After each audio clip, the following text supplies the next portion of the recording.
ఎల్లకాలం ప్రభుత్వం మీది కాదు, ఎల్లకాలం రోజులు మీయే ఉండవు చంద్రబాబు, అది గుర్తుపెట్టుకో. మీ పాపాలు పండుతూ ఉన్నాయి వేగంగా. ప్రజలు దీన్ని క్షమించని పరిస్థితుల్లోకి వస్తారు. ఖచ్చితంగా మీకు బుద్ధి చెప్పే పరిస్థితులు రోజులు కూడా ఉంటాయి. శాతనైతే మంచి చేయండి, మంచి చేసి ప్రజల మనసులు గెలుచుకుని ఓట్లు ప్రజల మనసుల్లో స్థిరస్థాయిగా నిలబడే కార్యక్రమం చేయండి. కానీ తప్పుడు రాజకీయాలు ఈ మాదిరిగా నువ్వు ఒక్కరివే చేస్తావు అనుకుంటా ఉన్నావు.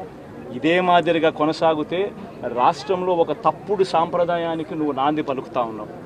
నువ్వు వేసే ఈ బీజం, నువ్వు వేసే ఈ తప్పుడు సాంప్రదాయం, రేపొద్దున నువ్వు వేసే ఈ బీజం చెట్టు అవుతుంది.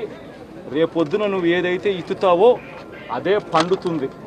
రేపొద్దున మళ్ళీ మీ గ్రామాలలో మీ కార్యకర్తలకు ఇదే పరిస్థితినే, ఇదే మాదిరిగానే మళ్ళీ జరిగే కార్యక్రమాలు కూడా జరుగుతాయి. అటువంటి తప్పుడు సాంప్రదాయాలు దయచేసి ఇప్పటికన్నా ఆపండి. నాయకులుగా ఉన్న మనలాంటి వాళ్ళం ఇలాంటివి ప్రోత్సహించకూడదు. ఇలాంటివి ఎవరు తప్పు చేసినా తప్పు అని చెప్పే కార్యక్రమం నాయకులుగా మనం చెయ్యాలి. కానీ దగ్గరుండి ఈ మాదిరిగా ప్రోత్సహించడం అతి దుర్మార్గమైన కార్యక్రమం. దయచేసి దీనికి ఫుల్ స్టాప్ పెట్టే కార్యక్రమం ఖచ్చితంగా చెయ్యండి చంద్రబాబు అని చెప్పి సందర్భంగా మరొక్కసారి చంద్రబాబును ఈసారి హెచ్చరిస్తున్నామని కూడా చెప్తా ఉన్నాం.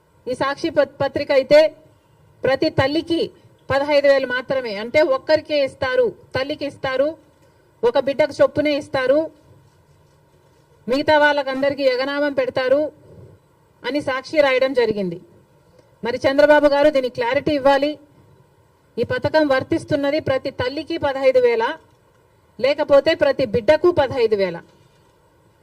చంద్రబాబు గారు వాగ్దానం చేసినట్టు ప్రతి బిడ్డకు 15,000 ఇవ్వాలని, ఆ లెక్కన 4 బిడ్డలుంటే 60,000 ఇవ్వాలని మేము డిమాండ్ చేస్తున్నాం. ఇంకో మారు సాక్షిని నడుపుతున్న జగన్మోహన్ రెడ్డి గారు కూడా సమాధానం చెప్పాలి. ఇలాగే జగన్మోహన్ రెడ్డి గారు కూడా అమ్మఒడి అనే పథకం ఆయన ముఖ్యమంత్రి కాకముందు అమ్మఒడి పథకం కింద మేము ప్రతి బిడ్డకు 15,000 ఇస్తాము అని ఆ రోజు వాగ్దానం చేశారు. తర్వాత ముఖ్యమంత్రి అయ్యారు జగన్మోహన్ రెడ్డి గారు, ప్రతి బిడ్డకు 15,000 ఇవ్వలేదు, ఒక్క బిడ్డకు మాత్రమే. అంటే ప్రతి తల్లికి 15,000 అన్నట్టుగానే జగన్మోహన్ రెడ్డి గారు కూడా వ్యవహరించారు. మరి జగన్మోహన్ రెడ్డి గారికి ఆ వాగ్దానం గుర్తులేదేమో ఈరోజు చంద్రబాబు గారి గురించి రాస్తున్నారు. జగన్మోహన్ రెడ్డి గారు కూడా ఇదే వాగ్దానాన్ని ఇచ్చి మాట తప్పడం జరిగింది. తల్లికి 15,000 అని అనకుండా ఆ రోజు బిడ్డకు ఎంతమంది బిడ్డలుంటే అంతమంది బిడ్డలకు 15,000 ఇస్తాము అని తాను చెప్పడమే కాదు, జగన్మోహన్ రెడ్డి గారి తరఫున క్యాంపెయిన్ చేసిన నేను కూడా, నాతో కూడా అదే వాగ్దానమే చెప్పించారు.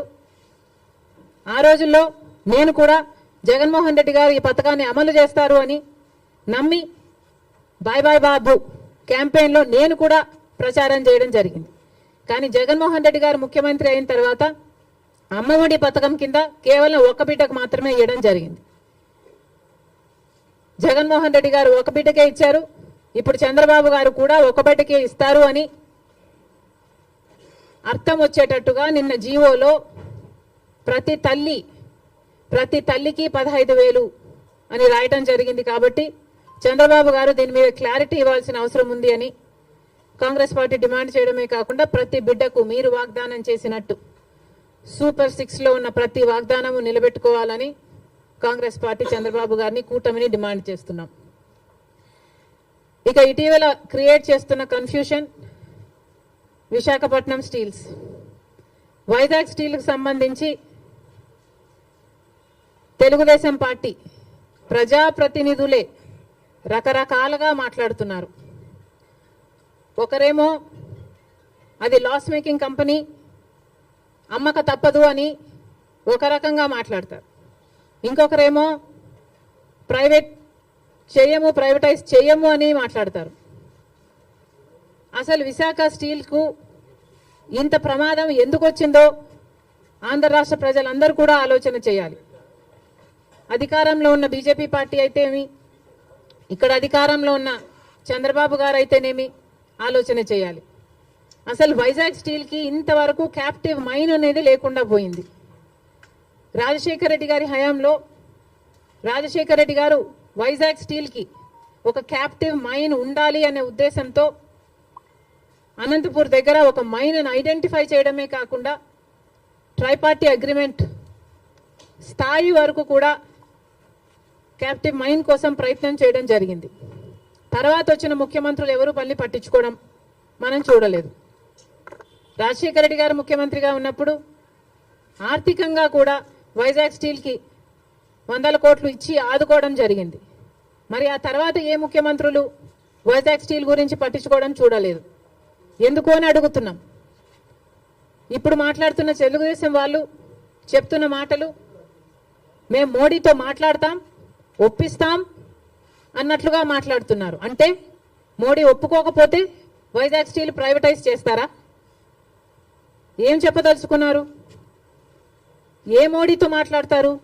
ఏ మోడీ గారైతే మనల్ని 10 సంవత్సరాలుగా మోసం చేస్తూ వచ్చారో, ప్రత్యేక హోదా ఇస్తాము అని మోడీ గారు 2014లో తిరుపతిలో మాటిచ్చిపోలేదా? మరి 10 ఏళ్ళుగా ఏం చేశారు మోడీ గారు? ఒక్క వాగ్దానమైనా మోడీ గారు నిలబెట్టుకోగలిగారా? ప్రత్యేక హోదా అయితేనేమి, పోలవరం అయితేనేమి, కడప స్టీల్ ఫ్యాక్టరీ అయితేనేమి, పోర్ట్లు అయితేనేమి, ఇలాంటి ఒక్కటంటే ఒక్కటి కూడా రాజధాని విషయం అయితే